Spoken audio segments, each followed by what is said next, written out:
ಆತ್ಮೀಯ power TV ವೀಕ್ಷಕರೇ, ನಮ್ಮ ಜೊತೆ ಈಗ ಸ್ಯಾಂಡಲ್ವುಡ್ನ ಬಿಂದಾಸ್ ಹುಡುಗಿ ಪ್ರಿಯಾ ಹಾಸನ್ ಅವರಿದ್ದಾರೆ.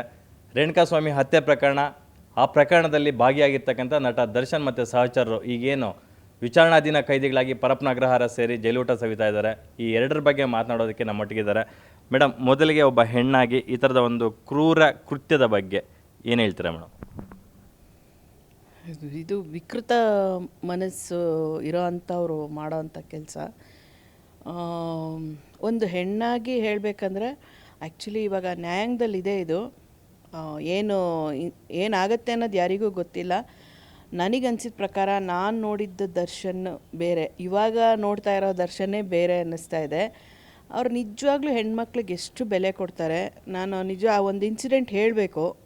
ಅವ್ರು ನನಗೆ ಪರಿಚಯ ಆದಾಗಲೇ ಯಾವ ರೀತಿಯಾದಂಥ ಒಂದು ಹೆಣ್ಮಕ್ಳಿಗೆ ಬೆಲೆ ಕೊಡ್ತಾಯಿದ್ರು ಅಂತ. ನಾನೀಗ ಆಲ್ರೆಡಿ ಈ ವಿಷಯದ ಬಗ್ಗೆ ಮಾತಾಡಿದ್ದೀನಿ ಬೇರೆ ವಾಹಿನಿಗಳಲ್ಲೂ ಸಹ.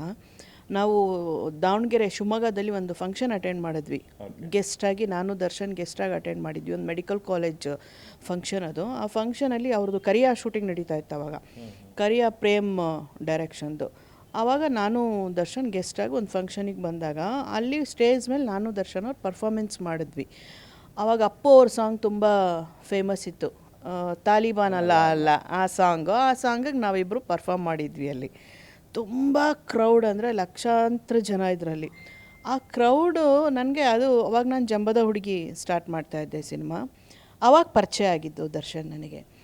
ಅಲ್ಲಿಂದ ನಾನು ನೋಡಿದ್ದಂಥ ದರ್ಶನ್ ಅವರ ಒಂದು ಗುಣಗಳೇ ಬೇರೆ ಇತ್ತು. ಅಲ್ಲಿ ನನಗೆ ತುಂಬ ಕ್ರೌಡಾಗಿ ನನಗೆ ಸ್ಟೇಜ್ ಇಳಿಬೇಕಾದ್ರೇ ಕಷ್ಟ ಆಯಿತು. ಅಲ್ಲಿ ಡ್ಯಾನ್ಸ್ ಮಾಡಿದಾಗ ಆ ಡ್ಯಾನ್ಸ್ಗೆ ತುಂಬ ವಿಜುವಲ್ಸು ಎಲ್ಲ ಬಿದ್ದು. ಈವನ್ ದರ್ಶನ್ ಅವ್ರು ಸಹ ತುಂಬ ಚೆನ್ನಾಗಿ ಮಾಡಿದ್ರು ಮೇಡಮ್. ಬಿಕಾಸ್ ನಾನು ಬೇಸಿಕಲಿ ಡ್ಯಾನ್ಸರ್ ಆಗಿರೋದ್ರಿಂದ ನಾವು ಪಟ್ಟಂತ ಕ್ಯಾಚ್ ಮಾಡ್ತೀವಿ ಮೂಮೆಂಟ್ಸು. ಅದರಲ್ಲಿ ಅಪ್ಪು ಅವ್ರು ಏನು ಮೂಮೆಂಟ್ಸ್ ಮಾಡಿದ್ರು ಆ ಮೂಮೆಂಟ್ಸ್ ನಾನು ಸ್ಟೇಜ್ ಮೇಲೆ ಮಾಡಿದೆ. ಅದಕ್ಕೆ ತುಂಬ ಜನಕ್ಕೆ ಅದು ಖುಷಿ ಆಯಿತು.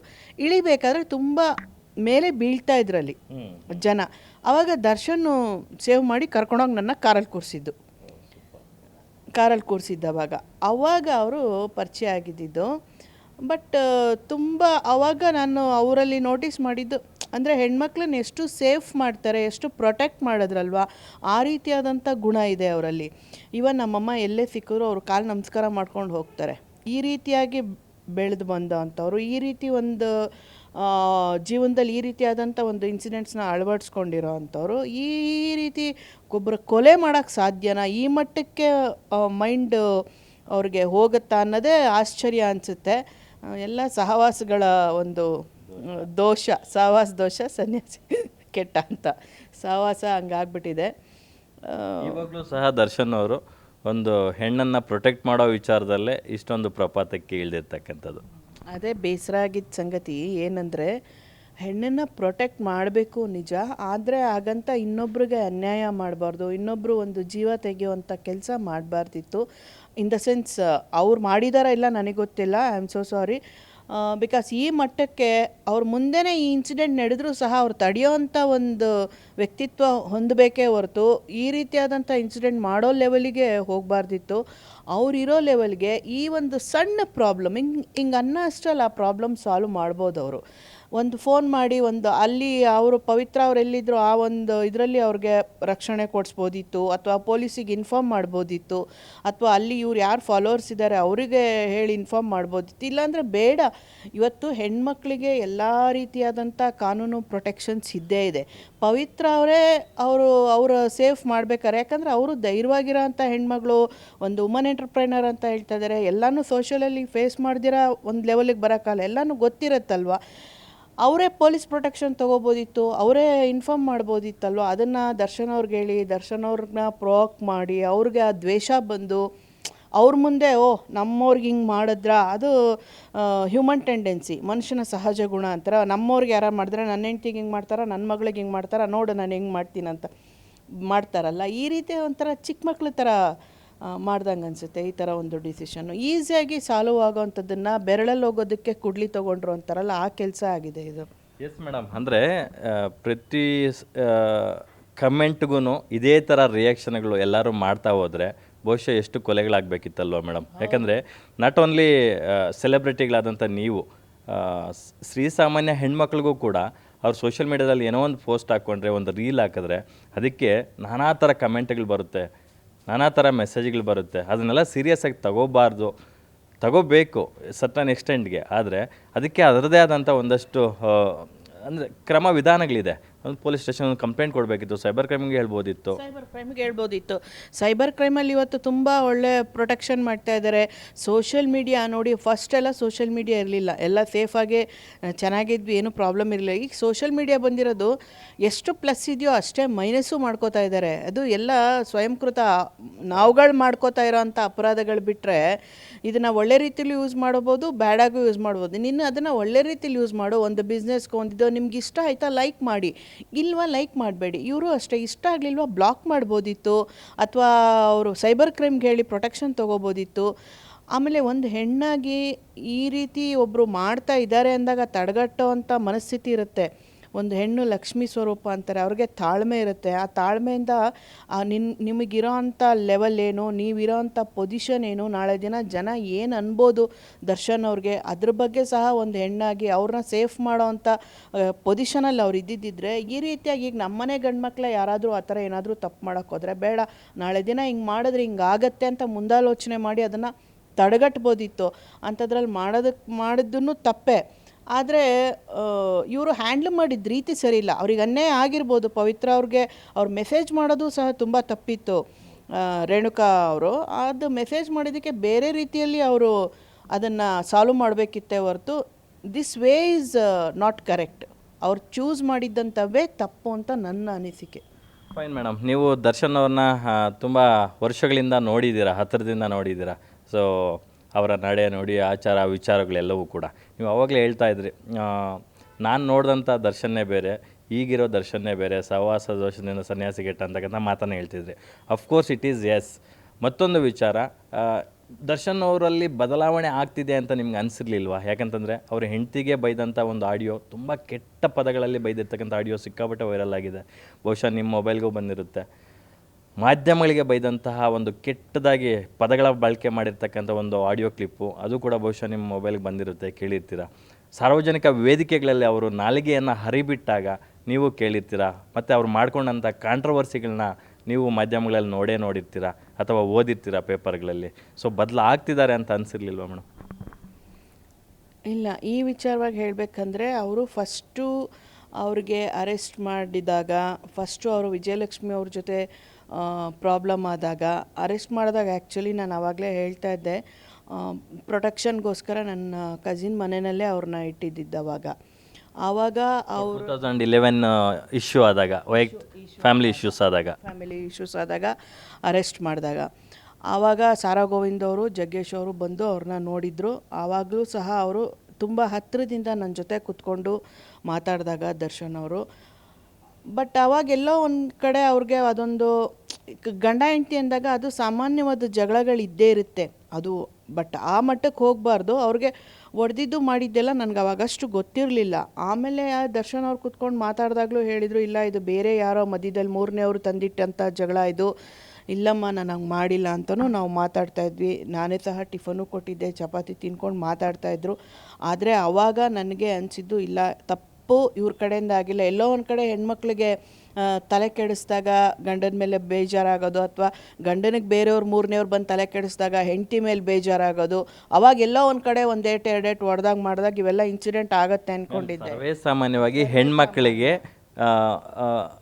ಅಂದರೆ ಮಾನಸಿಕ ಹಿಂಸೆ ಕೊಡ್ತಾರೆ ಮನೆಗಳಲ್ಲಿ. ಆದರೆ ದೈಹಿಕ ಹಿಂಸೆ ಕೊಡೋದಿದೆಯಲ್ಲ, ಅದಕ್ಕಿಂತ ದೊಡ್ಡ ಪಾಪ ಇನ್ನೊಂದಿಲ್ಲ. ಯಾಕಂದರೆ ನೀವು ನನಗೆ ಅದು ಎದ್ದು ಕಾಣಲಿಲ್ಲ ಅಂತಿದ್ರಿ. ಬಟ್ ಆ ಟೈಮಲ್ಲೂ ಕೂಡ 2011 ಇಶ್ಯೂನಲ್ಲಿ ಅವರು ಲಿಟ್ರಲಿ ಸಿಗರೇಟಿಂದ ವಿಜಯಲಕ್ಷ್ಮಿ ಅವರ ಮೈಯನ್ನೆಲ್ಲ ಸುಟ್ಟಿದ್ರಂತೆ. ಇಲ್ಲ, ನಾನು ಅದನ್ನೇ ಹೇಳಕ್ಕೆ ಬಂದೆ, ನಾನು ಕಂಪ್ಲೀಟ್ ಮಾಡೋಕ್ಕೆ ಬಿಡಲಿಲ್ಲ ಅಷ್ಟೇ. ಬಟ್ ನಾನು ಫಸ್ಟ್ ಹಂಗೆ ಅಂದ್ಕೊಂಡಿದ್ದೆ. ಆಮೇಲೆ ನನಗೆ ಇನ್ಸ್ಪೆಕ್ಟ್ರು ಫೋನಲ್ಲಿ ನನಗೆ ಫೋಟೋಸ್ನ ತೋರಿಸಿದ್ರು. ಫೋಟೋಸ್ನ ನಾನು ನೋಡಿದೆ. ಅದನ್ನು ಅಲ್ಲಿ ಫೋಟೋಸ್ ನೋಡಿದ ಮೇಲೆ ನನಗೆ ಅವ್ರ ಮೇಲೆ ಇದ್ದಂಥ ಇಂಪ್ರೆಷನ್ ಬದಲಾಯಿತು. ಯಾಕೆ ಈ ಮಟ್ಟಕ್ಕೆ ನನಗೆ ಆ್ಯಕ್ಚುಲಿ ಹೆಣ್ಮಕ್ಳಿಗೊಂದು ಬ್ಯಾಡ್ ವರ್ಡಲ್ಲಿ ಬೈಯೋದಾಗಲಿ, ಫಿಸಿಕಲಿ ಇದು ಮಾಡೋದಾಗಲಿ ನನಗೊಂಚೂರು ಅದು ಇಷ್ಟನೇ ಆಗಲ್ಲ. ಯಾವ ಹೆಣ್ಮಕ್ಳಿಗೂ ಇಷ್ಟ ಆಗಲ್ಲ ಅದು. ಯಾಕಂದರೆ ಗಂಡ್ಮಕ್ಳಿಗೆ ಎಷ್ಟು ರೈಟ್ಸ್ ಇದೆಯೋ ಸೊಸೈಟಿನಲ್ಲಿ ಹೆಣ್ಮಕ್ಳಿಗೂ ಈಕ್ವಲ್ ರೈಟ್ಸ್ ಇದೆ. ಅವರು ಅವ್ರ ಅಪ್ಪ ಅಮ್ಮ ಅಷ್ಟೇ ಕಷ್ಟಪಟ್ಟು ಹೆಣ್ಮಕ್ಳನ್ನು ಬೆಳೆಸಿರ್ತಾರೆ. ಮದುವೆ ಮಾಡ್ಕೊಂಡ ಕ್ಷಣಕ್ಕೆ ಒಂದೇನೋ ಒಂದು ಇದಾದ ಕ್ಷಣಕ್ಕೆ ಅವ್ರಿಗೆ ಹೊಡೆಯೋದು ಮಾಡೋ ಲೆವೆಲಿಗೆ ಹೋಗಲೇಬಾರ್ದು, ಯಾರೇ ಪುರುಷರಾಗಿರ್ಬೋದು. ಆ ಮಟ್ಟಕ್ಕೆ ಹೆಣ್ಮಕ್ಳನ್ನ ಟ್ರೀಟ್ ಮಾಡಬಾರ್ದು, ಅದು ತಪ್ಪೆ. ಆ ತಪ್ಪು ನಾನು ಖಂಡಿತ ಅಕ್ಸೆಪ್ಟ್ ಮಾಡ್ಕೋತೀನಿ. ಆವಾಗಲೂ ಸಹ ಅವರು ತಪ್ಪು ಮಾಡಿದರು. ಆದರೆ ಆವಾಗ ಅವ್ರಿಗೆ ಜಡ್ಜು ಅವರು ಆವಾಗಲೇ ಅವರಿಗೆ ಶಿಕ್ಷೆ ಆಗಬೇಕಿತ್ತು ಆ್ಯಕ್ಚುಲಿ. ಅವಾಗೇನಾಯಿತು, ವಿಜಯಲಕ್ಷ್ಮಿ ಅವರು ಸಹ ಇವಾಗ ನೋಡಿ, ವಿಜಯಲಕ್ಷ್ಮಿ ಅವರ ತಾಳ್ಮೆ ನೋಡಿದ್ರೆ ನನಗೆ ನಿಜವಾಗ್ಲೂ ಇದಕ್ಕೆ ಖುಷಿ ಪಡಬೇಕೋ ಸಂಕಟ ಪಡಬೇಕೋ ಗೊತ್ತಾಗಲ್ಲ. ಒಂದು ಹೆಣ್ಮಕ್ಳಿಗೆ ಇಷ್ಟು ಲೆವೆಲಿಗೆ ತಾಳ್ಮೆ ಇರುತ್ತಾ ಅನ್ನೋದೇ ಒಂದು ಆಶ್ಚರ್ಯ ಅನಿಸುತ್ತೆ. ಆವಾಗಲೇ ಅವರಿಗೆ ಶಿಕ್ಷೆ ಆಗಬೇಕಿತ್ತು. ಬಟ್ ಏನಂದರೆ ಆ ಫಾಲೋವರ್ಸು ಒಂದಿದು ಏನೋ ಒಂದು ಆಗಿದೆ, ಎಲ್ಲ ತಪ್ಪಿಗೂ ಒಂದು ಶಿಕ್ಷೆ ಇರುತ್ತೆ, ಒಂದು ಎಕ್ಸ್ಕ್ಯೂಸು ಇರುತ್ತೆ. ಹಾಗೆ ಆವಾಗ ಒಂದು ಎಕ್ಸ್ಕ್ಯೂಸ್ ಸಿಕ್ತು ಅವರಿಗೆ. ಎಕ್ಸ್ಕ್ಯೂಸ್ ಆದಮೇಲೆ ಅವರು ಅದನ್ನು ಸರಿಪಡಿಸ್ಕೊಂಡು ಫ್ಯಾಮಿಲಿನ ಕರೆಕ್ಟಾಗಿ ಮಾಡಿಕೊಂಡೇ ಹೋಗ್ತಾಯಿದ್ರು. ಈವನ್ ಸೋಷಿಯಲ್ ಮೀಡ್ಯಾದಲ್ಲೂ ಸಹ ಅವ್ರ ಗಂಡ ಹೆಂಡ್ತಿದೆಲ್ಲ ಫೋಟೋಸ್ ಬಂದಾಗ ನಾನು ನೋಡ್ಬಿಟ್ಟು ಅನ್ಕೋತಾ ಇದ್ದೆ, ಬಿಡಪ್ಪ ಸರಿ ಹೋಯ್ತಲ್ಲ ಫ್ಯಾಮಿಲಿ ಅಂತ ಅನ್ಕೋತಿದ್ವಿ. ಬಟ್ ಮಧ್ಯದಲ್ಲಿ ಪವಿತ್ರ ಅವ್ರದ್ದು ಬಂದಾಗ ಅದು ಸಹ ತಪ್ಪೆ. ಆ್ಯಕ್ಚುಲಿ ಹೆಣ್ಮಕ್ಳಿಗೆ ಒಂದು ಸತಿ ಮದುವೆ ಆದಾಗ ಯಾವುದೇ ಹೆಣ್ಮಕ್ಳನ್ನ ಕಣ್ಣೀರು ಹಾಕ್ಸ್ಬಾರ್ದು. ಆ ಯಾವುದೇ ಶಾಪ ತೊಳೆದ್ರು ಹೆಣ್ಮಕ್ಳು ಕಣ್ಣೀರು ಶಾಪ ತಪ್ಪಿಸ್ಕೊಳ್ಳೋಕೆ ಸಾಧ್ಯನೇ ಇಲ್ಲ. ಅದು ಕರ್ಮ ಅವರಿಗೆ ಬಂದೇ ಬರುತ್ತೆ ಅನ್ನೋದಕ್ಕೆ ಉದಾಹರಣೆ ಅಂತ ಹೇಳ್ಬೋದು. ಬಟ್ ಅದು ಮಾಡಿದ್ದೂ ಸಹ ಅವರು ತಪ್ಪಿದೆ. ಅವರನ್ನೇನು ಅವ್ರು ಮಾಡಿದ್ದೆಲ್ಲ ಸರಿ ನಾನು ಹೇಳ್ತಾ ಇಲ್ಲ. ಬಟ್ ಕೊಲೆ ಮಾಡೋ ಮಟ್ಟಕ್ಕೆ ಹೋಗಬಾರ್ದಿತ್ತು. ಬಟ್ ಏನಂದರೆ ವ್ಯಕ್ತಿ ಆ ಥರ ಅಲ್ಲ, ನಾವು ಹತ್ರದಿಂದ ನೋಡಿರೋದ್ರಿಂದ ಅವ್ರ ವ್ಯಕ್ತಿತ್ವ ಆ ಥರ ಇರಲಿಲ್ಲ. ಯಾಕೆ ಅವರು ಸುತ್ತ ಇರೋರ ಒಂದು ಮಾತುಗಳನ್ನು ಈ ಮಟ್ಟಕ್ಕೆ ಕೇಳಿ ಅವ್ರ ವ್ಯಕ್ತಿತ್ವನ ಹಾಳು ಮಾಡ್ಕೋತಾ ಇದ್ದಾರೆ. ಆದಷ್ಟು ಸ್ವಲ್ಪ ಅವ್ರ ಮನಸ್ಸಿನ ಮಾತನ್ನು ಕೇಳಿದ್ರೆ ಬಹುಶಃ ಇದೆಲ್ಲ ಆಗ್ತಾ ಇರಲಿಲ್ಲ ಅನಿಸುತ್ತೆ. ವಿಪರ್ಯಾಸ ಏನಂತಂದರೆ, ನೀವು ಕರ್ಮ ಅಂದಿದ್ದಕ್ಕೆ ನಂಗೆ ನೆನಪಾಯಿತು. ರೀಸೆಂಟಾಗಿ 1 ತಿಂಗಳ ಹಿಂದೆ ಅಷ್ಟೇ ಅನಿಸುತ್ತೆ, ಅವ್ರದ್ದು ವೆಡ್ಡಿಂಗ್ ಆ್ಯನಿವರ್ಸರಿ ಆಯಿತು. ಯಾರ್ದು? ದರ್ಶನ್ ಅವ್ರದ್ದು ಮತ್ತು ವಿಜಯಲಕ್ಷ್ಮಿ ಅವ್ರದ್ದು.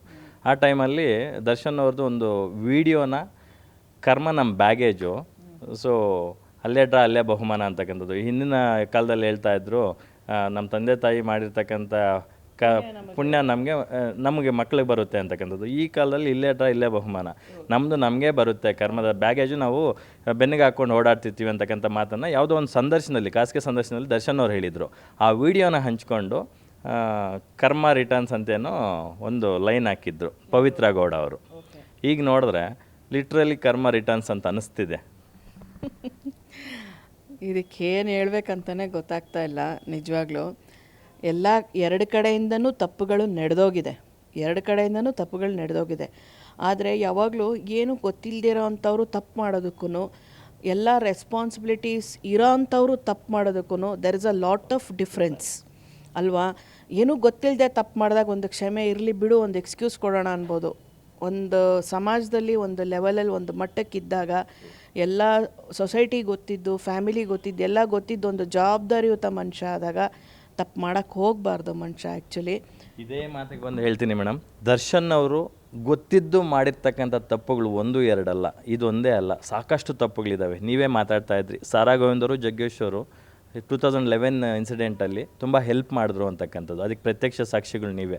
ಅದೇ ಜಗ್ಗೇಶ್ ಅವ್ರಿಗೆ ತನ್ನ ಫ್ಯಾನ್ಸ್ ಧಮಕಿ ಹಾಕಿ, ಶೂಟಿಂಗ್ ಸೆಟ್ಗೆ ಮುತ್ತಿಗೆ ಹಾಕಿ ಧಮಕಿ ಹಾಕಿದಾಗ ದರ್ಶನ್ ಅವ್ರು ಒಂದು ಮಾತು ಹೇಳ್ಬೋದಿತ್ತು, ಇಮಿಡಿಯೇಟ್ ಒಂದು ವಿಡಿಯೋ ಮಾಡಿ ಅವರ ಅಫಿಷಿಯಲ್ ಪೇಜಲ್ಲಿ ಹಾಕ್ಬೋದಿತ್ತು. ಒಂದು 30-40 ವರ್ಷ ಚಿತ್ರರಂಗದ ಸೇವೆ ಮಾಡಿರ್ತಕ್ಕಂಥ ಹಿರಿಯ ಕಲಾವಿದರವರು, ಅವ್ರಿಗೆ ಯಾಕೆ ಗೋಳೊಯ್ಕೊಂತೀರ, ಬಿಡ್ರಪ್ಪ ನನ್ನ ಸೆಲೆಬ್ರಿಟಿಗಳೇ, ನನ್ನ ಮಾತಿಗೆ ಬೆಲೆ ಕೊಡಿ ಅಂತ ಒಂದು ಮಾತು ಹೇಳ್ಬೋದಿತ್ತು. ತುಂಬ ಅವ್ರಿಗೆ ಗೋಳೊಯ್ಕೊಂಡ ನಂತರದ ದಿನಗಳಲ್ಲಿ ಅವರು ಆ ಮಾತನ್ನು ಒಂದು ಟ್ವೀಟ್ ಮೂಲಕ ಹೇಳಿದರು. ಈ ವಿಚಾರವಾಗಿ ನನಗೆ ಗೊತ್ತಿಲ್ಲ ಜಗ್ಗೇಶ್ ಅವ್ರ ಬಗ್ಗೆ. ಈ ಇನ್ಸಿಡೆಂಟ್ಸ್ ನನಗೆ ನಿಜವಾಗ್ಲೂ ಗೊತ್ತಿಲ್ಲ. ಬಟ್ ನಾನು ಕಂಡಂಗೆ ನಮ್ಮ ಮನೇಲಿದ್ದಾಗ ಅವರಿಬ್ಬರು ನೋಡೋಕ್ಕೆ ಬಂದಿದ್ದರು, ಮಾತಾಡಿದ್ರು. ಯಾಕೆಂದರೆ ಅವಾಗ ತುಂಬ ಗಲಾಟೆಗಳಾಗ್ತಾಯಿತ್ತು. ಫಸ್ಟ್ ಟೈಮ್ ದರ್ಶನ್ ಅರೆಸ್ಟ್ ಆದ್ರಂತೆ ಅನ್ನೋ ಒಂದು ಮಾಹಿತಿ ಸ್ಫೋಟ ಆದಾಗ. ಅದು ಬಿಟ್ಟರೆ ನನಗೆ ಈ ಮ್ಯಾಟ್ರು ಗೊತ್ತಿಲ್ಲ ನಿಜವಾಗ್ಲೂ. ಬಟ್ ನಾನು ಕಂಡಂಗೆ ಇವಾಗ ನಮಗೆ ಒಂಥರ ಅವಾಗಿಂದ ತುಂಬ ಕ್ಲೋಸು ಇದ್ದಿರೋದ್ರಿಂದ ನಾವು ಸುಮಾರು ಒಂದು 2-3 ಫಂಕ್ಷನ್ನು ಗೆಸ್ಟಾಗಿ ಅಟೆಂಡ್ ಮಾಡಿದ್ದೀನಿ. ಬಿಟ್ಟರೆ ನಾನು ಅವ್ರ ಜೊತೆಗೆ ಯಾವುದೇ ಸಿನಿಮಾ ಮಾಡಿಲ್ಲದೆ ಇರ್ಬೋದು. ಬಟ್ ಅವ್ರು ಆ ವ್ಯಕ್ತಿತ್ವ ಇರೋಂಥವ್ರು ಆಗಲಿಲ್ಲ. ಇವತ್ತು ನಮ್ಮಮ್ಮಂಗೆ ನೋಡಿದರೆ ಅವರು ಕಾಲು ನಮಸ್ಕಾರ ಮಾಡ್ಕೊಂಡು ಹೋಗ್ತಾರೆ, ಎಲ್ಲೇ ಸಿಕ್ಕಲಿ ನನಗೆ ಸಿಕ್ಕಲಿ ಅಂದರೂ ಹೆಣ್ಮಕ್ಳನ್ನ ಗೌರವದಿಂದ ಮಾತಾಡಿಸ್ತಾರೆ. ಅಂದರೆ ಅವ್ರಿಗೆ ಒಂಥರ ಅವ್ರಿಗೆ ಯಾರು ಬೇಕು, ಅವ್ರಿಗೇನು ಬೇಕು ಅದ್ರ ಬಗ್ಗೆ ಓವರ್ ಕಮಿಟ್ಮೆಂಟು, ಓವರ್ ಪ್ರೊಟೆಕ್ಷನ್ ಮಾಡೋಕ್ಕೆ ಹೋಗಿ ಈ ಥರದ ಎಡವಟ್ಟುಗಳಾಗ್ತಿದ್ದಾವ ಅನಿಸುತ್ತೆ ನನಗೆ, ಅಲ್ವಾ? ನಿಜ ಮೇಡಮ್. ಮತ್ತೊಂದು ವಿಚಾರ, ಈಗ ರೇಣುಕಾ ಸ್ವಾಮಿಯವರು ಏನೋ ಅಸಭ್ಯವಾದಂಥ ಒಂದು ಮೆಸೇಜ್ ಮಾಡಿದ್ರು ಅಂತ ಇವರು ದರ್ಶನ್ ಅವರೇ ಸ್ವತಃ ಇಷ್ಟು ಓವರ್ ರಿಯಾಕ್ಟ್ ಆಗಿ ಉದ್ವೇಗಕ್ಕೊಳಗಾಗಿ ಈ ಥರದೊಂದು ಅನಾಹುತಕ್ಕೆ ಕಾರಣ ಆಗಿದ್ದಾರೆ ಅಂದಾಗ, ಇದೇ ದರ್ಶನ್ ಅವರ ಅಭಿಮಾನಿಗಳು ಪುನೀತ್ ರಾಜ್ಕುಮಾರ್ ಅವರ ವೈಫ್ ಆದಂಥ ಅಶ್ವಿನಿ ಮೇಡಮ್ ಅವರು ಅವ್ರ ಮಕ್ಕಳನ್ನ ತುಂಬ ಕೆಟ್ಟದಾಗಿ ಅಂದರೆ ಅವರು ಯಾವುದಾದ್ರೂ ಫೋಟೋಗಳಿಗೆ ಮಾರ್ಫ್ ಮಾಡಿ ತುಂಬ ಕೆಟ್ಟದಾಗಿ ಸೋಷಿಯಲ್ ಮೀಡ್ಯಾದಲ್ಲಿ ಹರಿಬಿಟ್ಟಿದ್ರು. ಆವಾಗ ಕೂಡ ಮತ್ತು IPLಗೆ ಅಶ್ವಿನಿ ಮೇಡಮ್ ಅವರು ಹೋಗಿ ಬಂದಾಗ ಅವರನ್ನು ನಾವು ಯೂಸ್ ಮಾಡೋಕ್ಕಾಗದೇ ಇರೋವಂಥ ಒಂದು ಬ್ಯಾಡ್ ವರ್ಡ್ಸ್ನೆಲ್ಲ ಯೂಸ್ ಮಾಡಿ ಟ್ರಾಲ್ ಮಾಡಿದ್ರು. ಆ ಟೈಮಲ್ಲಿ ಒಂದು ಮಾತು ಹೇಳ್ಬೋದಿತ್ತಲ್ಲ ದರ್ಶನ್ ಅವರು, ಹಿಂಗೆ ಮಾಡೋದು ಸರಿಯಲ್ಲ ಅಂತಕ್ಕಂಥದ್ದು. ಅಂದರೆ ಇವ್ರಿಗಾದರೆ ಒಂಥರ, ಬೇರೆಯವ್ರಿಗಾದರೆ ಇನ್ನೊಂದು ಥರನಾ ಅಂತಕ್ಕಂಥದ್ದು. ಹೌದು, ಆ್ಯಕ್ಚುಲಿ ಅದು ತಪ್ಪಾಗತ್ತೆ. ಯಾಕಂದರೆ ಅಶ್ವಿನಿ ಪುನೀತ್ ರಾಜ್ಕುಮಾರ್ ಅವ್ರ ಬಗ್ಗೆ ಮಾತಾಡಿದಾಗ, ಯಾಕಂದರೆ ಅವರು ಇಂಡಸ್ಟ್ರಿಯವರು, ನಮ್ಮ ಪುನೀತ್ ಅವ್ರ ವೈಫು ನಿರ್ಮಾಪಕಿ.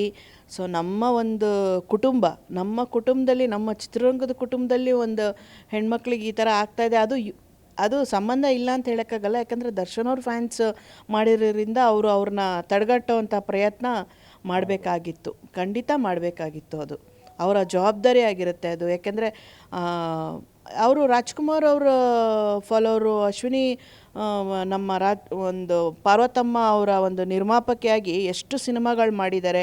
ಆವಾಗ ರಾಜ್ಕುಮಾರ್ ಅವರು ಸಿನಿಮಾಗಳನ್ನ ನೋಡಿ ಎಷ್ಟೋ ಜನ ಒಳ್ಳೆಯದನ್ನು ಕಲಿತಾಯಿದ್ರು. ಆವಾಗಿನ ಸಬ್ಜೆಕ್ಟ್ಗಳು ಸಹ ಹಾಗೇ ಇತ್ತು. ರಿಯಲ್ ಲೈಫಲ್ಲೂ ಸಹ ಇವತ್ತಿನವರೆಗೂ ಎಷ್ಟೋ ಜನ ರಾಜ್ಕುಮಾರ್ ಅವ್ರು ಏನು ಒಂದು ಅವರ ಒಂದು ನಡವಳಿಕೆಗಳಿತ್ತು ಅದನ್ನು ಅಳವಡಿಸ್ಕೊಂಡು ಬದುಕುವಂಥವರು ತುಂಬ ಜನ ಇದ್ದಾರೆ. ಅಣ್ಣ ಅವರ ಆದರ್ಶಗಳನ್ನು ಫಾಲೋ ಮಾಡೋದು ಮಾಡದೇ ಇರೋದು ಅವರವರ ವೈಯಕ್ತಿಕ ವಿಚಾರಗಳು. ಆದರೆ ಲಿಟ್ರಲಿ ಡಾಕ್ಟರ್ ರಾಜ್ಕುಮಾರ್ ಅವರ ಕುಟುಂಬಕ್ಕೆ ದರ್ಶನ್ ಅವರು ಯಾವಾಗಲೂ ಋಣಿಯಾಗಿರಬೇಕು. ಯಾಕೆ ಅಂತ ಹೇಳ್ತೀನಿ. ದರ್ಶನ್ ಅವರು ಒಬ್ಬ ಟೆಕ್ನಿಷಿಯನ್ನಾಗಿ ಬಂದಾಗ ಕೈ ಹಿಡಿದಿದ್ದು ದೊಡ್ಡ ಮನೆ, ದರ್ಶನ್ ಅವರು ಒಬ್ಬ ಸಹನಟನಾಗಿ ಬಂದಾಗ ಕೈ ಹಿಡಿದಿದ್ದು ದೊಡ್ಡ ಮನೆ, ದರ್ಶನ್ ಅವರ ತಂದೆ ಮನೆ ಕಟ್ಟೋದಕ್ಕೆ ಒದ್ದಾಡ್ತಿದ್ದಂಥ ಸಂದರ್ಭದಲ್ಲಿ ಕೈ ಹಿಡಿದಿದ್ದು ಎಗೇನ್ ದೊಡ್ಡ ಮನೆ. ಇವತ್ತು ಮೈಸೂರಲ್ಲಿ ಮುಪ್ಪಾಕೃಪಾ ನಿವಾಸ ಅಂತ ಏನಿದೆ, ಮೀನಾ ತುಗ್ದೀಪ್ ಅವರು ವಾಸ್ತಾ ಇರ್ತಕ್ಕಂಥ ಮನೆ, ಆ ಮನೆ ಕಟ್ಟೋದಕ್ಕೂ ಕೂಡ ಆರ್ಥಿಕ ಸಹಾಯ ಮಾಡಿದಂಥವರು ದೊಡ್ಡ ಮನೆಯವರು, ಅಣ್ಣ ಅವರು ಆಗಿನ ಕಾಲದಲ್ಲಿ. ಹೌದು, ಖಂಡಿತ. ಇವತ್ತು ಅವ್ರ ಮನೆ ಹೆಣ್ಮಕ್ಳಿಗೆ ಇವರ ಒಂದು ಫಾಲೋವರ್ಸಿಂದ ತೊಂದರೆ ಆಗಿದೆ ಅಂದಾಗ ಅವರ ಜವಾಬ್ದಾರಿ ಆಗಿರುತ್ತೆ ಅದು. ನಿಜವಾಗ್ಲೂ ಅವರು ಅದ್ರ ಪರವಾಗಿ ನಿಂತು ಅವ್ರ ಫ್ಯಾನ್ಸ್ಗೆ ಒಂದು ಮಾತು ಹೇಳಿ ಒಂದು ಟ್ವೀಟ್ ಮಾಡಿದರೆ ನಿಜವಾಗ್ಲೂ ಅವರ ವ್ಯಕ್ತಿತ್ವ ಇನ್ನೂ ಒಂದು ಚೆನ್ನಾಗಿರೋದು ಅಂತ ಅನಿಸುತ್ತೆ. ಮೇಡಮ್, ಈಗ ದರ್ಶನ್ ಅವರು 2-3 ದಶಕಗಳಿಂದ ಸುಮಾರು 55 ಸಿನಿಮಾಗಳಲ್ಲಿ ಹೀರೋ ಆಗಿ ಗುರ್ತಿಸ್ಕೊಂಡಂಥವ್ರು. ವೆರೈಟಿ ಆಫ್ ಪಾತ್ರಗಳು ಮಾಡಿದ್ದಾರೆ. ಒಂದಷ್ಟು ಮೆಸೇಜ್ ಓರಿಯೆಂಟೆಡ್ ಸಿನಿಮಾಗಳು ಮಾಡಿದ್ದಾರೆ, ಒಂದಷ್ಟು ಆ್ಯಕ್ಷನ್ ಓರಿಯೆಂಟೆಡ್ ಸಿನಿಮಾಗಳು ಮಾಡಿದ್ದಾರೆ, ಒಂದಷ್ಟು ಭೂಗತ ಲೋಕದ ನಂಟು ಇರ್ತಕ್ಕಂಥ ಸಿನಿಮಾಗಳನ್ನು ಮಾಡಿದ್ದಾರೆ. ಸೊ ಎಲ್ಲದರಲ್ಲೂ ಇನ್ಸ್ಪೈರ್ ಆಗುವಂಥ ಸಾಕಷ್ಟು ವಿಚಾರಗಳಿದ್ದಾವೆ. ಅವರ ಅಭಿಮಾನಿಗಳು ಕೂಡ ಸಾಕಷ್ಟು ಜನ ಇನ್ಸ್ಪೈರ್ ಆಗಿದ್ದಾರೆ, ಅದನ್ನು ಒಳ್ಳೆತನಕ್ಕೂ ಬಳಸ್ಕೊಂಡಿದ್ದಾರೆ. ಆದರೆ ಈ ಥರದ ಒಂದು ಇನ್ಸಿಡೆಂಟಲ್ಲಿ ದರ್ಶನ್ ಅವರು ಹೆಸರು ತಳ್ಕಾಕೊಂಡಿರ್ತಕ್ಕಂಥದ್ದು. ಅವರು ಒಳಗಡೆ ಹೋಗಿದ್ದಾರೆ, ತಪ್ಪು ಮಾಡಿದರೆ ಶಿಕ್ಷೆ ಅನುಭವಿಸಿ ಹೊರಗಡೆ ಬರ್ತಾರೆ, ಇಲ್ಲಾಂದರೆ ಬೇಲ್ ಮೇಲೆ ಹೊರಗಡೆ ಬರ್ತಾರೆ. ಆದರೆ ಬಂದ ಮೇಲೆ ಅಭಿಮಾನಿಗಳು ಅವ್ರನ್ನ ಯಾವ ಥರ ನೋಡ್ಬೋದು ಅಂತಕ್ಕಂಥದ್ದು. ಅಭಿಮಾನಿಗಳ ಬಗ್ಗೆ ನಾ ಹೇಳೋಕ್ಕಾಗಲ್ಲ, ಅದು ಅವರ ಒಂದು ವೈಯಕ್ತಿಕ ವಿಚಾರ ಆಗುತ್ತೆ. ಯಾಕೆಂದರೆ ಸ್ಕ್ರೀನ್ ಮೇಲೆ that is N entertainment field. ಒಂದು ಎಂಟರ್ಟೈನ್ಮೆಂಟ್ಗೆ ಸಿನಿಮಾ ನೋಡ್ತೀವಿ, ಹೊರಗಡೆ ಬಂದಾಗ ಕೆಲವು ವಿಚಾರಗಳು ನಮ್ಮ ಮೈಂಡಲ್ಲಿ ಇರುತ್ತೆ, ಕೆಲವೊಂದನ್ನು ನಮ್ಮ ಜೀವನದಲ್ಲಿ ಅಳವಡಿಸ್ಕೋತೀವಿ, ಕೆಲವೊಂದನ್ನು ಬಿಟ್ಬಿಡ್ತೀವಿ. ಅದು ಅವ್ರವ್ರ ವೈಯಕ್ತಿಕ. ಯಾಕೆಂದರೆ ಒಳ್ಳೆಯದನ್ನು ಅಳವಡಿಸ್ಕೊಳ್ಳೋದಕ್ಕಿಂತ ಜನ ಕೆಟ್ಟದನ್ನು ಅಳವಡಿಸ್ಕೊಳ್ಳೋರೇ ಜಾಸ್ತಿ ಆಗಿಬಿಟ್ಟಿದ್ದಾರೆ. ಸೊ ಅದು ಎಂಟರ್ಟೈನ್ಮೆಂಟ್. ಇದು ಪರ್ಸ್ನಲ್ ಲೈಫಿಗೆ ಬಂದಾಗ, ಪರ್ಸ್ನಲಿ ದರ್ಶನ್ ಅವ್ರಿಗೆ ಈ ಒಂದು ಬ್ಲ್ಯಾಕ್ ಮಾರ್ಕ್ ಬಂದಿದ್ದು ಇಂಡಸ್ಟ್ರಿಯವ್ರಿಗಾಗಲಿ ಹೊರಗಡೆ ಅವ್ರಿಗಾಗಲಿ ತುಂಬಾ ಬೇಜಾರಿದೆ. ಯಾಕಂದರೆ ಫಸ್ಟು ಅವರು ಅರೆಸ್ಟ್ ಆದಾಗಲೂ ನಾನು ಇದನ್ನೇ ಮಾತಾಡಿದ್ದೆ, ಕಲಾವಿದ್ರಿಗೆ. ಯಾಕೆಂದರೆ ಒಬ್ಬರು ಕಲಾವಿದರು ಆ ಮಟ್ಟಕ್ಕೆ ಬೆಳೆಯೋದು ತುಂಬ ಕಷ್ಟ ಇದೆ, ಎಲ್ಲರಿಗೂ ಈಸಿಯಾಗಿ ಸಿಗೋ ಅಂಥದ್ದಲ್ಲ. ಎಷ್ಟು ಕಷ್ಟಪಟ್ಟು ಬಂದಿದ್ದಾರೆ ಅವರು. ಒಂದು ಲೈಟ್ ಬಾಯ್ ಆಗಿ ಈ ಮಟ್ಟಕ್ಕೆ ಬರ್ಬೇಕಾದ್ರೆ ಅವ್ರಿಗೂ ಆ ಕಷ್ಟಗಳು ಗೊತ್ತಿರುತ್ತೆ. ಆ ಮಟ್ಟಕ್ಕೆ ಬಂದಾಗ ಆ ಒಂದು ಸ್ಥಾನನ ಹೇಗೆ ತೂಗಿಸ್ಕೊಂಡು ಹೋಗ್ಬೇಕು ಅನ್ನೋದನ್ನು ಸಹ ಮನುಷ್ಯ ಕಲ್ತ್ಬಿಟ್ರೆ ಇವೆಲ್ಲ ಇನ್ಸಿಡೆಂಟ್ಗಳು ಆಗ್ತಾನೆ ಇರಲಿಲ್ಲ ನಿಜವಾಗ್ಲೂ. ಅದು ಫಾಲೋವರ್ಸಿಗೆ ಬಿಟ್ಟಂಥ ವಿಚಾರ, ಅದ್ರ ಬಗ್ಗೆ ನಾವು ಹೇಳೋಕ್ಕಾಗಲ್ಲ. ಯಾಕಂದರೆ ಇವಾಗ ಒಂದು ಒಂದು ಒಂದು ಒಂದು ವಾಸ್ ಇದ್ದರೆ, ಒಂದು ಫ್ಲವರ್ ಇದ್ದರೆ, ಫ್ಲವರ್ ನನಗೆ ಇಷ್ಟ ಆಗುತ್ತೆ, ಈ ಕಲರು ನಿಮಗೆ ಇಷ್ಟ ಆಗಲ್ಲ ಅಲ್ವಾ? ಹಂಗಂತ ನೀನು ಇಷ್ಟಪಡು ಅಂತ ನಾ ಹೇಳೋಕ್ಕಾಗಲ್ಲ, ನೀ ಇಷ್ಟಪಡಬೇಡ ಅಂತ ನೀವು ಹೇಳೋಕ್ಕಾಗಲ್ಲ ನಮಗೆ ಅಲ್ವಾ? ಹಾಗೆ ದರ್ಶನ್ ಅವ್ರನ್ನ ಫಾಲೋ ಮಾಡಬೇಕು, ಅವ್ರು ಮಾಡ್ತಾ ಇರೋದು ಒಳ್ಳೆಯದು ಅನ್ನೋ ಮನುಷ್ಯ ಫಾಲೋ ಮಾಡ್ತಾನೆ. ಅವ್ರು ಮಾಡ್ತಿರೋದು ಒಳ್ಳೇದಲ್ಲಪ್ಪ, ನಮ್ಮ ಒಂದು ಇದಕ್ಕಲ್ಲ ಅದು ಅನ್ನೋರು ಬಿಟ್ಬಿಡ್ತಾನೆ. ಅದು ಅವರು ವೈಯಕ್ತಿಕ ಅನಿಸುತ್ತೆ. ಅಭಿಮಾನಿಗಳು ಇನ್ ಕೇಸ್ ಅವ್ರನ್ನ ಅಕ್ಸೆಪ್ಟ್ ಮಾಡ್ಕೋಬೋದೇನೋ, ಸಮಾಜ ಹೇಗೆ ಅಕ್ಸೆಪ್ಟ್ ಮಾಡುತ್ತೆ, ಇಂಡಸ್ಟ್ರಿ ಹೇಗೆ ಅಕ್ಸೆಪ್ಟ್ ಮಾಡುತ್ತೆ ಅನ್ನೋದು ಕೂಡ ಇಲ್ಲಿ ಒಂದು ಪ್ರಶ್ನೆ ಮೂಡುತ್ತೆ. ಈಗ ಅವ್ರದ್ದೇ ಒಂದು ಸಿನಿಮಾ ಅರ್ಧಕ್ಕೆ ನಿಂತಿದೆ, ಒಂದು ಶೆಡ್ಯೂಲು 2 ಶೆಡ್ಯೂಲ್ ಆಗಿದೆ, ಡೆವಿಲ್ ದಿ ಹೀರೋ ಅಂತಕ್ಕಂಥ ಒಂದು ಟ್ಯಾಗ್ಲೈನ್. ಬಟ್ ಹೀರೋ ಆಗಿ ಉಳ್ಕೊಂಡಿದ್ದಾರಾ ದರ್ಶನ್ ಅನ್ನೋದು ಒಂದು ಪ್ರಶ್ನೆ ಮೂಡುತ್ತೆ ಇವಾಗ. ಅವ್ರು ಹೊರಗಡೆ ಬಂದ ನಂತರದ ದಿನಗಳಲ್ಲಿ ಅವರು ಹೀರೋಯಿಸಮ್ ಇರ್ತಕ್ಕಂಥ ಅಂಶಗಳನ್ನು ನಾವು ತೆರೆ ಮೇಲೆ ನೋಡಿದಾಗ ಕೊಲೆ ಮಾಡಿ ಒಳಗಡೆ ಹೋಗಿ ಬಂದಿರ್ತಕ್ಕಂಥವ್ನು ಇವನು ಹೇಳೋದನ್ನು ನಾವು ಯಾಕೆ ಸ್ವೀಕರಿಸಬೇಕು ಅಂತಕ್ಕಂಥ ಒಂದು ಮನೋಭಾವ ಜನರಲ್ ಆಟೋಮೆಟಿಕಲಿ ಬರಬಹುದು ವ್ಯೂವರ್ಸಲ್ಲಿ. ಖಂಡಿತ ಆ ಒಂದು ಮಾನಸಿಕವಾಗಿ ಅದು ಬರಬಹುದು. ಯಾಕಂದರೆ ಅದು ಜನರಲ್ಲಾಗಿ ಇವಾಗೇನು ಯಾರೂ ಪೆದ್ರಿಲ್ಲ. ಸೋಷಿಯಲ್ ಮೀಡಿಯಾ ಅಷ್ಟು ಫಾಸ್ಟ್ ಇದೆ, ಎಲ್ಲ ವಿಷಯಗಳು ಹೊರಗೆ ಬರ್ತಾ ಇರುತ್ತೆ, ಎಲ್ಲ ವಿಷಯಗಳು ಕೂತಲ್ಲೇ ಫೋನಲ್ಲಿ ನೋಡ್ತಾ ಇರ್ತೀವಿ. ಹಾಗಾಗಿ ನಾಟ್ ಸೋ ಈಸಿ. ಅದು ಸಹ ಅವರ ಒಂದು ಅವರ ಬೆಳವಣಿಗೆಗೆ, ವರ್ಚಸ್ಸಿಗೆ ಧಕ್ಕೆ ತರಬೋದು. ಬಟ್ ನಾವು ಜನರು ಇದನ್ನು ಹೇಳೋಕ್ಕಾಗಲ್ಲ. ಯಾಕೆ ಹೇಳೋಕ್ಕಾಗಲ್ಲ ಅಂತಿದ್ದೀನಿ ಅಂದರೆ, ಫಸ್ಟು ಅವರು ಮಾಡಿ ಈ ಥರ ಒಂದು ಕೇಸ್ ಆಗಿ ಅರೆಸ್ಟ್ ಆಗಿ ಬಂದ ಮೇಲೆ ಅವ್ರದ್ದು ಸಾರಥಿ ಸಿನಿಮಾ ರಿಲೀಸ್ ಆದಾಗ ನಿಮಗೆ ಸಾರಥಿ ಸೂಪರ್ ಹಿಟ್ ಕೊಟ್ಟಿದ್ರು ಅವರು. ಎಲ್ಲದಕ್ಕಿಂತ ಬಾಕ್ಸ್ ಆಫೀಸಲ್ಲಿ ಕಲೆಕ್ಷನ್ನು ಮೀರಿ ಹೋಗಿತ್ತದು.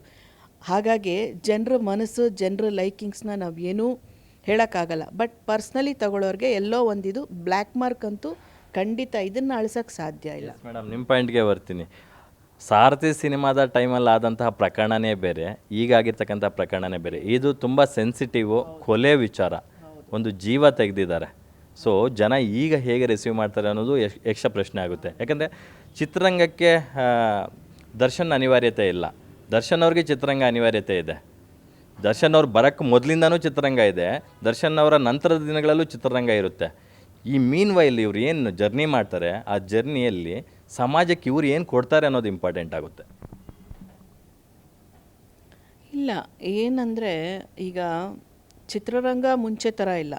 ಮುಂಚೆ ಒಂದು 2-3 ಜನ ಹೀರೋಸ್ಗಳು ಅವ್ರ ಮೇಲೆ ಸಿನಿಮಾ ಮಾಡಬೇಕಿತ್ತು, ಅಥವಾ ಅವ್ರನ್ನ ಇಟ್ಕೊಂಡು ಕತೆ ಮಾಡಬೇಕಿತ್ತು, ಈ ಥರದ್ದೆಲ್ಲ ನಡೀತಾ ಇತ್ತು. ಇವಾಗೇನಾಗಿದೆ, ಇವಾಗೆಲ್ಲ ಕಂಟೆಂಟ್ ಓರಿಯೆಂಟೆಡ್ ಸಿನಿಮಾಗಳಾಗಿರೋದ್ರಿಂದ ಹೊಸ ಪ್ರತಿಭೆಗಳು ಬರ್ತಾ ಇದ್ದಾರೆ. ಸಿನಿಮಾಗಳು ಚೆನ್ನಾಗಿ ಹೋಗ್ತಾ ಇರ್ಬೋದು, ಕಂಟೆಂಟ್ ಓರಿಯೆಂಟೆಡ್ ಸಿನಿಮಾಗಳು ಹೋಗ್ತಾ ಇರ್ಬೋದು. ಇವತ್ತು ಹೊರಗಡೆ ಬೇರೆ ಲ್ಯಾಂಗ್ವೇಜಸ್ಸಲ್ಲೂ ಸಹ ಹೋಗ್ತಾ ಇದೆ. ಆದರೆ ಯಾರೇ ಒಂದು ಹೀರೋ ಮಾಡಿರೋ ವ್ಯಕ್ತಿ, ಇವಾಗ ದರ್ಶನ್ ಇಸ್ ದರ್ಶನ್, ಪುನೀತೆ, ಅವ್ರಗಳ ಹೆಸರು ಬೇರೆಯವ್ರು ತೊಗೊಳಕ್ಕೆ ಸಾಧ್ಯನೇ ಇಲ್ಲ. ಅವರ ಫ್ಯಾನ್ಸ್ ಏನಿದ್ದಾರೆ, ಅವ್ರ ಫ್ಯಾನ್ ಫಾಲೋವರ್ಸು ಒಂದು ಪರ್ಸ್ನಲ್ಲಾಗಿ ನೋಡೋದು ಬೇರೆ, ಒಂದು ವ್ಯಕ್ತಿನ ಇವಾಗ ದರ್ಶನ್ನು ನಮಗೆ ಫೈಟ್ಸಲ್ಲಿ ದರ್ಶನೇ ಇಷ್ಟ ಆಗ್ತಾರೆ ಅಂದಾಗ ಅದು ನೋಡೋದೇ ಬೇರೆ ಅಲ್ವಾ. ಅನಿವಾರ್ಯ ಚಿತ್ರರಂಗಕ್ಕೂ ಇಲ್ಲ, ಅವರಿಗೆ ಇವಾಗ ಆಲ್ರೆಡಿ ಈಸ್ ಎಸ್ಟಾಬ್ಲಿಷ್ಡ್ ಹೀರೋ. ಹೊಸಬ್ರಾದರೆ ಒಂಥರ, but is an established hero. Next ಫ್ಯೂಚರಲ್ಲಿ ಮಾಡಬೇಕಾದ್ರೆ ಮುಂಚೆ ಥರ ದರ್ಶನ್ ಫಾಲೋವರ್ಸ್ ಆಗಿರ್ಬೋದು, ಮುಂಚೆ ಥರ ಇಮೇಜ್ ಆಗಿರ್ಬೋದು, ಅದು ಬರೋಕ್ಕೆ ಸಾಧ್ಯ ಇಲ್ಲ. ಈಗ ಒಡೆದೋಗಿರೋ ಕನ್ನಡಿನ ಕೂಡಿಸಿದ್ರೆ ಮತ್ತೆ ಸೇಮ್ ಆಗಲ್ಲ. ಕೂಡಿಸ್ಬೋದಷ್ಟೇ, ಬಟ್ ಸೇಮ್ ಆಗಲ್ಲ.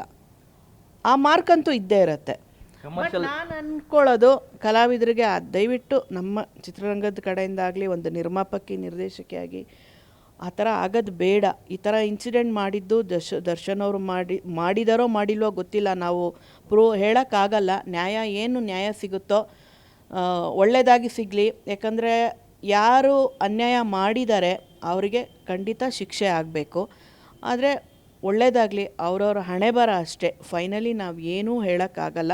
ಬಟ್ ನಾನು ಹೇಳೋದು ಫಾಲೋವರ್ಸ್ ಆಗಿರ್ಬೋದು, ಜನತೆಗಾಗಿರ್ಬೋದು, ನಿಮ್ಮ ಹೆಣ್ಮಕ್ಳ ಬಗ್ಗೆ ಏನೇ ಒಂದು ಪ್ರೊಟೆಕ್ಷನ್ ಮಾಡ್ಬೇಕಾದ್ರೆ ಅದರಿಂದ ಬೇರೆಯವ್ರಿಗೆ ತೊಂದರೆ ಆಗೋ ರೀತಿಯೂ ಸಹ ಮಾಡೋಕ್ಕೆ ಹೋಗಬೇಡಿ. ಅದನ್ನು ಸರಿಯಾದ ದಾರಿನ ಆರಿಸ್ಕೊಳ್ಳಿ.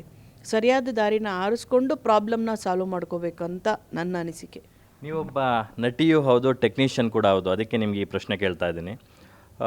ಒಬ್ಬ ಕಮರ್ಷಿಯಲ್ ಹೀರೋ ಆಗಿ Darshan might be get a very good success ಹೊರಗಡೆ ಬಂದ ನಂತರ ದಿನಗಳಲ್ಲಿ. ಆದರೆ ಈಗೇನು ಸಿನಿಮಾಗಳು ಅನೌನ್ಸ್ ಆಗಿದೆ, ಗಂಡುಗಲಿ ವೀರ ಮದಕರಿ ನಾಯಕ ಇರ್ಬೋದು, ಅಥವಾ ವೀರ ಸಿಂಧೂರ ಲಕ್ಷ್ಮಣ ಇರ್ಬೋದು, ಇಂತಹ ಒಂದು ಸಿನಿಮಾಗಳನ್ನು ಮಾಡೋದಕ್ಕೆ ಅವರಿಗೆ ಯಾವ ರೀತಿಯಾದಂಥ ನೈತಿಕತೆ ಇರುತ್ತೆ ಅಂತಕ್ಕಂಥದ್ದು ಪ್ರಶ್ನೆ ಆಗುತ್ತೆ.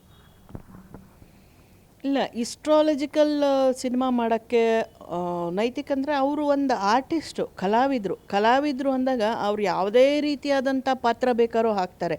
ಅವರು ಸ್ಕ್ರೀನ್ ಮೇಲೆ ಆ ಒಂದು ಪಾತ್ರಕ್ಕೆ ಹೆಂಗೆ ಅವರನ್ನು ಅವರು ಏನು ಅವರು ಅದರೊಳಗಡೆ ಮುಳುಗಿ ಅವರು ಆ ಒಂದು ಪಾತ್ರಗಳನ್ನ ಮಾಡ್ತಾರೆ. ಆ ಪಾತ್ರ ಮಾಡಬೇಕಾದ್ರೆ ಆ ಪಾತ್ರಧಾರಿ ಆಗಿರ್ತಾರೆ ಬಿಟ್ಟರೆ ದರ್ಶನ್ ಆಗಿರಲ್ಲ.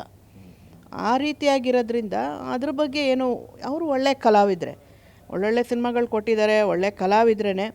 ಅದು ಅವರ ಒಂದು ಕಲಾರಂಗಕ್ಕೆ ಧಕ್ಕೆ ಬರದೇ ಇರಲಿ, ಅವರ ಕಲೆ ಇಲ್ಲಿಗೆ ಕೊನೆ ಆಗದೇ ಇರಲಿ ಅಂತ ನಾನು ಆಶಿಸ್ತೀನಿ. ಬಟ್ ಈ ರೀತಿಯಾದಂಥ ತಪ್ಪು ಸಹ ಮಾಡಬೇಡಿ. ಅದಕ್ಕೂ ಸಹ ಅವ್ರಿಗೆ ಒಂದು ಶಿಕ್ಷೆ ಆಗಿ ಒಂದು ಒಳ್ಳೆ ರೀತಿಯಲ್ಲಿ ಹೊರಗೆ ಬರಲಿ. ಇದೊಂದು ಪಾಠ ಆಗಲಿ ಅವ್ರ ಜೀವನದಲ್ಲಿ. ಮತ್ತು ಈ ರೀತಿಯಾದಂಥ ತಪ್ಪುಗಳು ಮಾಡಬಾರ್ದು, ಈ ರೀತಿಯಾದಂಥ ಜನಗಳನ್ನ ಸುತ್ತ ಇಟ್ಕೋಬಾರ್ದು. ಸರಿಯಾಗಿ ಒಂದು ಫ್ರೆಶ್ ಆಗಿ ಬರಲಿ ಅನ್ನೋದು ನನ್ನ ಅನಿಸಿಕೆ. ಕೊನೆಯದಾಗ ಒಂದು ಪ್ರಶ್ನೆಗಳಾದ್ರೆ ಮ್ಯಾಮ್, ಇನ್ ಕೇಸ್ ಅವರು ಜೈಲಿಂದ ಹೊರಗಡೆ ಬಂದ ನಂತರದ ದಿನಗಳಲ್ಲಿ ಅವರಲ್ಲಿ ಪರಿವರ್ತನೆ ಬದಲಾವಣೆ ಅನ್ನೋದು ದೊಡ್ಡ ಮಟ್ಟಕ್ಕೆ ಆಗಿರುತ್ತೆ ಅನ್ನೋ ಭರವಸೆ ಇದೆಯಾ ಮೇಡಮ್? ಅದೇನಾಗುತ್ತೆ, ಹುಟ್ಟಿನಿಂದ ಬಂದಾಗ ಹುಟ್ಟಿನಿಂದ ನಮಗೇನು ಬಂದಿರುತ್ತಲ್ಲ ಅದು ಯಾವತ್ತಿಗೂ ಹೋಗಲ್ಲ. ಈ ಮಧ್ಯದಲ್ಲಿ ಬರೋ ಅಂಥದ್ದು ಅವರು ಬದಲಾವಣೆಗಳನ್ನ ಮಾಡ್ಕೋಬೋದು. ಈಗ ನಮ್ಮ ಆತ್ಮ ನಮಗೆ ಏನು ಒಂದು ಓದ್ ಜನ್ಮದಲ್ಲಿ ಇರುತ್ತೆ, ಆ ಒಂದು ಆ್ಯಟಿಟ್ಯೂಡೇ ಇರುತ್ತೆ. ನೀವೇನು ಕಲೀರಿ, ನಮ್ಮ ಒಳಗಿರೋದು ಹೋಗೋದೇ ಇಲ್ಲ ಅಲ್ವಾ? ಆ ರೀತಿಯಾದಂಥ ಅವರು ನಿಜವಾಗ್ಲೂ ಆ ಒಳ್ಳೆಯ ವ್ಯಕ್ತಿತ್ವ ಅವರಿಗಿದ್ದರೆ ಖಂಡಿತ ಬದಲಾಗ್ತಾರೆ. ಅವರ ಒಳ ಇದೆ ಆ ಥರ ಇದ್ದಾಗ ನಾವು ಬದಲಾವಣೆ ಮಾಡೋಕ್ಕಾಗಲ್ಲ. ಈಗ ಒಂದು ಅಸ್ಥಿಪಂಜರನೇ, ಅದಕ್ಕೆ ಮೇಲೆ ನಾವು ಏನು ಮೇಕಪ್ ಮಾಡ್ತೀವೋ ಹಾಗಿರುತ್ತೆ. ಅದನ್ನು ತೊಳೆದಾಗ ಅದು ಅಸ್ಥಿಪಂಜರನೇ ಕಾಣೋದು ಅಲ್ವಾ? ಮೇಕಪ್ ಇದ್ದಾಗ ಮಾತ್ರ ಅದು ಬೇರೆ ಬೇರೆ ಥರ ಕಾಣುತ್ತೆ. ಹಾಗೆ ಸಹವಾಸ ದೋಷಗಳು ಬಂದಾಗ ನೀನೊಂದು ಹೇಳ್ತೀಯ, ಇವನೊಂದು ಹೇಳ್ತಾನೆ, ಅವನೊಂದು ಹೇಳ್ತಾನೆ. ಅದಕ್ಕೆ ನಾವೇನೋ ಮಾಡಿದಾಗ ಇಷ್ಟೆಲ್ಲ ಪಾಠಗಳನ್ನ ಕಲಿತಾಗ ಮನುಷ್ಯ ಖಂಡಿತ ಬದಲಾಗ್ಬೋದು. ಯಾಕಂದರೆ ಅವ್ರು ಒಳಗಿಂದ ಬಂದಿರೋ ಅಂಥ ವ್ಯಕ್ತಿ ಅಂತೂ ಅಲ್ಲ. ನನಗನ್ಸಿದ ಪ್ರಕಾರ ಅವರು ಒಳ್ಳೆಯ ವ್ಯಕ್ತಿತ್ವ ಇರೋವಂಥವ್ರು. ಅದನ್ನು ನಿಜವಾಗ್ಲೂ ಬದಲಾವಣೆ ಮಾಡಿಕೊಂಡ್ರೆ ಇಂಥದ್ರಿಂದ ಎಲ್ಲ ದೂರ ಇದ್ದು ನನ್ನ ಸಿನಿಮಾ, ನನ್ನ ಕಲೆ, ನನ್ನ ಫ್ಯಾಮಿಲಿ ಅಂತ ಇದ್ಬಿಟ್ರೆ ನಿಜವಾಗ್ಲೂ ಒಳ್ಳೆ ರೀತಿ ಆಗ್ತಾರೆ. ಯಾಕಂದರೆ ಎಷ್ಟೋ ಬದಲಾವಣೆಗಳು, ಏನೇನೋ ಚೇಂಜಸ್ ನೋಡಿದ್ದೀವಿ ಪ್ರಪಂಚದಲ್ಲಿ. ಎಂತೆಂಥವರೋ ಬದಲಾಗ್ಬಿಟ್ಟಿದ್ದಾರೆ ಅಲ್ವಾ? ಇದೇನೂ ಅಲ್ಲ, ಬದಲಾಗಿ ಒಂದು ಒಳ್ಳೆ ರೀತಿಯಲ್ಲಿ ಮತ್ತೆ ದರ್ಶನ್ ಎಲ್ಲರಿಗೂ ಇಷ್ಟ ಆಗೋವಂಥ ಒಂದು ವ್ಯಕ್ತಿತ್ವನ ಬೆಳೆಸ್ಕೊಳ್ಳಿ ಅಂತ ನಾನು ಆಶಿಸ್ತೀನಿ. ಫೈನ್ ಮೇಡಮ್, ಕೊನೆಯದಾಗ ಒಂದು ಪ್ರಶ್ನೆ ಕೇಳೋದಾದರೆ, ನೀವು ಸೋಷಿಯಲ್ ಮೀಡಿಯಾದಲ್ಲಿ ಬರ್ತಕ್ಕಂಥ ಬ್ಯಾಡ್ ಕಮೆಂಟ್ಸ್ನ, ಬ್ಯಾಡ್ ಪೋಸ್ಟ್ಗಳನ್ನ ಯಾವ ಥರ ಸ್ವೀಕರಿಸ್ತೀರ ಒಬ್ಬ ನಟಿಯಾಗಿ ಅಂತಕ್ಕಂಥದ್ದು, ಜೊತೆಗೆ ಈಗಿನ ಯಂಗ್ಸ್ಟರ್ಸ್ಗೆ ಸೋಷಿಯಲ್ ಮೀಡಿಯಾನ ಯೂಸ್ ಮಾಡೋದಕ್ಕಿಂತ ಮಿಸ್ಯೂಸ್ ಮಾಡ್ತಕ್ಕಂಥವ್ರ ಸಂಖ್ಯೆನೇ ಜಾಸ್ತಿ ಆಗಿಬಿಟ್ಟಿದೆ. ಒಂದು ಕಿವಿ ಮಾತು ಹೇಳೋದಾದ್ರೆ ಏನು ಹೇಳ್ತೀರಿ? ದಯವಿಟ್ಟು ಬ್ಯಾಡ್ ಕಮೆಂಟ್ಸ್ ಮಾಡಬೇಡಿ. ಯಾಕಂದರೆ ಸೋಷಲ್ ಮೀಡಿಯಾ ಇರೋದು, ಒಂದು ಸೋಷಲ್ ಮೆಸೇಜ್ ಇರೋದು ಒಂದು ಒಳ್ಳೆ ರೀತಿಯಲ್ಲಿ ಯೂಸ್ ಮಾಡ್ಕೊಳ್ಳಿ. ಅದು ಎಷ್ಟೋ ಜನ ಬಿಸ್ನೆಸ್ಸಿಗೆ ಯೂಸ್ ಮಾಡ್ಕೋತಾ ಇದ್ದಾರೆ, ಅದರಿಂದ ಒಂದು ಒಳ್ಳೆ ಬಿಸ್ನೆಸ್ ಮಾಡ್ತಾ ಇದ್ದಾರೆ. ಅಥವಾ ಎಂಟರ್ಟೈನ್ಮೆಂಟ್ ಆಗೇ ತೊಗೊಳೋದಾದರೆ ಖುಷಿ ಆಯಿತಾ, ಲೈಕ್ ಮಾಡಿ, ಇಲ್ವಾ ಸೈಲೆಂಟಾಗಿರಿ. ಬೇರೆಯವ್ರಿಗೆ ಹರ್ಟ್ ಮಾಡೋ ಥರ ನೀವು ಮೆಸೇಜ್ಗಳು ಮಾಡಿದ್ರೆ ಕರ್ಮ ರಿಪೀಟ್ ಅಂತೀವಲ್ಲ, ಹಾಗೆ ನೀವು ಇನ್ನೊಬ್ರಿಗೆ ಹರ್ಟ್ ಮಾಡಿದ್ರೆ ನಿಮಗೆ 3 ಜನ ಹರ್ಟ್ ಮಾಡೋರು ಖಂಡಿತ ಇರ್ತಾರೆ. ಅದಕ್ಕೆ ನೀವು ತಪ್ಪು ಮಾಡ್ತೀರೋ ನೀವು ಅದಕ್ಕಿಂತ ಜಾಸ್ತಿ ಶಿಕ್ಷೆಗೆ ಒಳಗಾಗ್ತಾ ಇರ್ತೀರ. ಅದೇ ಬೇರೆ ರೀತಿಯಲ್ಲಿ ಇವಾಗ ನೀವು ಇವ್ರಿಗೆ ಹರ್ಟ್ ಮಾಡಿದ್ರೆ ಅವರೇ ನಿಮಗೆ ರಿವರ್ಸ್ ಹರ್ಟ್ ಮಾಡಬೇಕಂತಲ್ಲ, ಭಗವಂತ ಬೇರೆ ಕಡೆಯಿಂದ ನಿಮಗೆ ನೋಯಿಸ್ತಾನಂತೆ. ಇದನ್ನು ದಯವಿಟ್ಟು ತಿಳ್ಕೊಳ್ಳಿ, ಯಾರಿಗೂ ಹರ್ಟ್ ಮಾಡೋಕ್ಕೆ ಹೋಗಬೇಡಿ. ಮತ್ತು ಹೆಣ್ಮಕ್ಳ ಬಗ್ಗೆ ಮೆಸೇಜ್ ಮಾಡ್ಬೇಕಾದ್ರೆ ನಿಮ್ಮನೆ ಹೆಣ್ಮಕ್ಳ ಬಗ್ಗೆ, ನಿಮ್ಮ ತಾಯಂದ್ರ ಬಗ್ಗೆ, ತಂಗಿ ಬಗ್ಗೆ, ನಿಮ್ಮನೆ ಹೆಣ್ಮಕ್ಳ ಬಗ್ಗೆ ಯೋಚನೆ ಮಾಡಿ ಕಮೆಂಟ್ ಮಾಡೋದ್ರಿಂದ ನಿಮ್ಗೆ ಯಾವ ರೀತಿ ಖುಷಿ ಸಿಗುತ್ತೆ? ನಿಜವಾಗ್ಲೂ ಅದು ಒಳ್ಳೆಯದಲ್ಲ, ನಿಮಗೆ ಅದು ಬ್ಯಾಡ್ ನೆಗೆಟಿವ್ಸ್. ಅದು ಇವಾಗ ನೀವು ಹರ್ಟ್ ಮಾಡಿದಾಗ ಆ ಹೆಣ್ಮಗಳು ಅಳ್ತಾಳೆ, ಆ ಕಣ್ಣೀರು ಶಾಪ ನಿಮಗೆ ಬಂದೇ ಬರುತ್ತೆ. ಅದನ್ನೇ ಹೇಳೋದು ಕರ್ಮ ಅಂತ. ನೆಗೆಟಿವ್ಸ್ನ ತೊಗೋಬಾರ್ದು. ನಾವು ಪಾಸಿಟಿವ್ ಎನರ್ಜಿ ಇರಬೇಕು. ನಾವು ಪಾಸಿಟಿವ್ ಆಗಿರ್ಬೇಕಂದ್ರೆ ಬೇರೆಯವರಿಂದ ಏನೋ ನೋವಾಯ್ತಾ ಸೈಲೆಂಟಾಗಿ ಇದ್ಬಿಡಿ. ಒಬ್ರಿಗೆ ನೀವು ಎಷ್ಟು ಪಾಸಿಟಿವ್ ಆಗಿ ಹೇಳ್ತೀರಾ ನಿಮ್ಮಲ್ಲಿ ಜಾಸ್ತಿ ಪಾಸಿಟಿವ್ ತುಂಬುತ್ತೆ. ನೀವೆಷ್ಟು ನೆಗೆಟಿವ್ ಹೇಳ್ತೀರಾ ಅದಕ್ಕಿಂತ ಜಾಸ್ತಿ ನಿಮಗೆ ನೆಗೆಟಿವ್ಸೇ ಬರುತ್ತೆ. ಸೊ ಇದನ್ನು ನೀವು ಅರ್ಥ ಮಾಡ್ಕೊಂಡು ನಿಮ್ಮ ಲೈಫ್ ಹ್ಯಾಪಿಯಾಗಿರಬೇಕು, ನೀವು ಪಾಸಿಟಿವ್ ಆಗಿರಬೇಕಂದ್ರೆ ಇನ್ನೊಬ್ರಿಗೆ ನೀವು ಒಳ್ಳೆಯದನ್ನು ಬಯಸಿ, ಆವಾಗ ಜಾಸ್ತಿ ಒಳ್ಳೆಯದಾಗತ್ತೆ. ನೀವು ಇನ್ನೊಬ್ರು ಕೆಟ್ಟದ್ದು ಬಯಸಿದ್ರೆ ನಿಮಗೂ ಸಹ ಅದಕ್ಕಿಂತ ಜಾಸ್ತಿ ನಿಮಗೆ ಕೆಟ್ಟದಾಗತ್ತೆ. ಇದನ್ನು ಅರ್ಥ ಮಾಡ್ಕೊಳ್ಳಿ. ದಯವಿಟ್ಟು ಬ್ಯಾಡ್ ಮೆಸೇಜಸ್ನ ಮಾಡಬೇಡಿ. ಹೆಣ್ಮಕ್ಳಿಗೆ ಹೇಳೋ ಕಿವಿ ಮಾತಂದರೆ ಬ್ಯಾಡ್ ಮೆಸೇಜ್ ಮಾಡೋದ್ರಿಂದ ನೀವು ಅದನ್ನು ತಲೆ ಕೆಡಿಸ್ಕೋಬೇಡಿ. ಅಂಥವ್ರನ್ನ ನಿಮಗೆ ಲೈಕ್ಸ್ ಕಮ್ಮಿ ಆದರೂ ಪರವಾಗಿಲ್ಲ, ನಿಮಗೆ ಲೈಕ್ ಬರಲಿ ಅಂತ ನೀವು ಅಷ್ಟೇ. ಕೆಲವು ಹೆಣ್ಮಕ್ಳು ತುಂಬ ಬ್ಯಾಡಾಗಿ ಎಕ್ಸ್ಪೋಸಿಂಗ್ ಹಾಕೋದು, ಈ ಥರದ್ದು ರೀಲ್ಸ್ ಮಾಡೋದು, ಲೈಕ್ಸ್ ಬರಲಿ ಅನ್ನೋದಕ್ಕೆ ರೀಲ್ಸ್ ಈ ಥರ ಮಾಡೋದು. ದಯವಿಟ್ಟು ಆ ಮಟ್ಟಕ್ಕೆ ಹೋಗಿ ರೀಲ್ಸ್ ಮಾಡಿ ಲೈಕ್ಸ್ ತೊಗೊಂಡು ಏನೋ ನಾವು ಅಚೀವ್ ಮಾಡ್ತೀವಿ ಅಂತ ಅಂದ್ಕೋಬೇಡಿ. ನಿಮ್ಮ ಒಂದು ವ್ಯಕ್ತಿತ್ವಕ್ಕೆ ನೀವು ಬೆಲೆ ಕೊಡಿ. ಅದಕ್ಕೆ ಮೀರಿದ್ದು ಯಾವುದೂ ಇಲ್ಲ. ಅದ್ರ ಬಗ್ಗೆನೂ ಸಹ ಗಮನ ಕೊಡಿ. ನಿಮ್ಮ ಫ್ಯಾಮಿಲಿ ಬಗ್ಗೆ ಸಹ ಗಮನ ಕೊಡಿ. ಹಾಗಾಗಿ ಇದನ್ನು ಒಳ್ಳೆ ರೀತಿಯಲ್ಲಿ ತಗೊಂಡೋಗಿ ಬಿಟ್ಟರೆ ಇದರಿಂದ ಈ ಥರ ಇನ್ಸಿಡೆಂಟ್ಗಳು ಜಾಸ್ತಿ ಆಗೋ ಥರ ದಯವಿಟ್ಟು ಮಾಡಬೇಡಿ. ಇದು ನನ್ನ ಕಿವಿ ಮಾತು. Thank you ma'am, thank you so much. ಸಾಕಷ್ಟು ವಿಚಾರಗಳನ್ನ ನಮ್ಮ ಜೊತೆ ಶೇರ್ ಮಾಡ್ಕೊಂಡ್ರಿ. ಎಸ್ ವೀಕ್ಷಕರೇ, ನೋಡಿದ್ರಲ್ಲ, ದರ್ಶನ್ ಅವರ ಕಲೆ ಈ ಒಂದು ಕೊಲೆಯಲ್ಲಿ ಕಳೆದೋಗಬಾರ್ದು, ಮತ್ತು ಅವರು ಒಬ್ಬ ಕಂಪ್ಲೀಟಾಗಿ ಬದಲಾದಂಥ ವ್ಯಕ್ತಿಯಾಗಿ ಹೊರಗಡೆ ಬರಬೇಕು, ಒಳ್ಳೊಳ್ಳೆ ಸಿನಿಮಾಗಳು ಮಾಡಬೇಕು, ಸಮಾಜಕ್ಕೆ ಸಾಕಷ್ಟು ಕೊಡುಗೆಗಳನ್ನು ನೀಡಬೇಕು ಅಂತಕ್ಕಂಥ ಮಾತನ್ನು ಖ್ಯಾತ ನಟಿಯಾದಂಥ ಪ್ರಿಯಾ ಹಾಸನ್ ಅವರು ಹೇಳ್ತಾ ಇರ್ತಕ್ಕಂಥದ್ದು. ಕ್ಯಾಮ್ರಾ ಪರ್ಸನ್ ಶಿವಶರಣರ ಜೊತೆ ಲಕ್ಷ್ಮೀನಾರಾಯಣ್, ಪವರ್ ಟಿವಿ, ಬೆಂಗಳೂರು.